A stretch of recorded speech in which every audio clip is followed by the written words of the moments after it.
মহাভারতের যুদ্ধের ঠিক আগে ভগবান শ্রীকৃষ্ণ যখন যুদ্ধের রণনীতি তৈরি করছিলেন, তখন উডুপির রাজা তার কাছে এসে হাজির হলেন। তাকে বললেন, বাসুদেব, আমি এই যুদ্ধে অংশগ্রহণ করব না। ভগবান শ্রীকৃষ্ণ যেভাবে তার চোখের দিকে তাকিয়েছিলেন, তিনি বুঝেই গেলেন শ্রীকৃষ্ণ হয়তো জানতে চাইছেন আমি কেন এই যুদ্ধে অংশগ্রহণ করব না।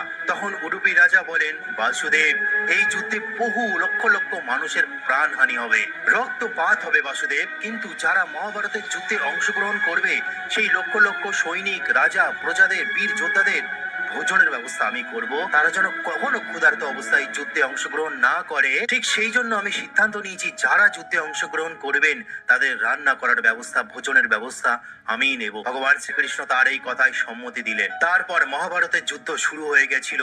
একদিকে যেখানে রক্তপাত চলছিল প্রতিনিয়ত, অন্যদিকে রাজা উডুপির নগরে সাত্বিক ভোজনালয়ে সুন্দর সুন্দর অন্নপ্রসাদ তৈরি করা হচ্ছিল সেই যোদ্ধাদের জন্য। কিন্তু আশ্চর্য হয়ে যাবেন এইটা জানলে, সেই লক্ষ লক্ষ মানুষ যখন ভোজনাহার করত, না সেখানে কম পড়তো, না সেখানে বেশি হতো। প্রতিনিয়ত হাজার হাজার সৈনিক নিহত হতো, তা সত্ত্বেও ভোজনে না কারোর কম পড়তো, না কারোর বেশি পড়তো।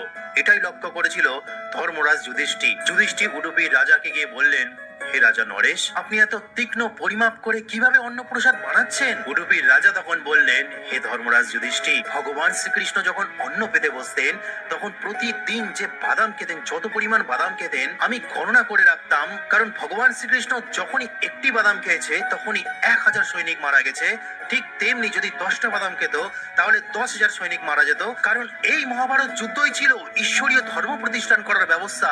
এটাই ছিল ভগবান শ্রীকৃষ্ণের সেই লীলা যেখানে ধর্ম প্রতিষ্ঠা হবে। ঠিক সেই জন্য তিনি যত বাদাম খেতেন তার 1000 গুণ অন্ন প্রসাদ আমি কম বানাতাম, আর তখনই না কারোর কম পড়তো, না কারোর বেশি পড়তো।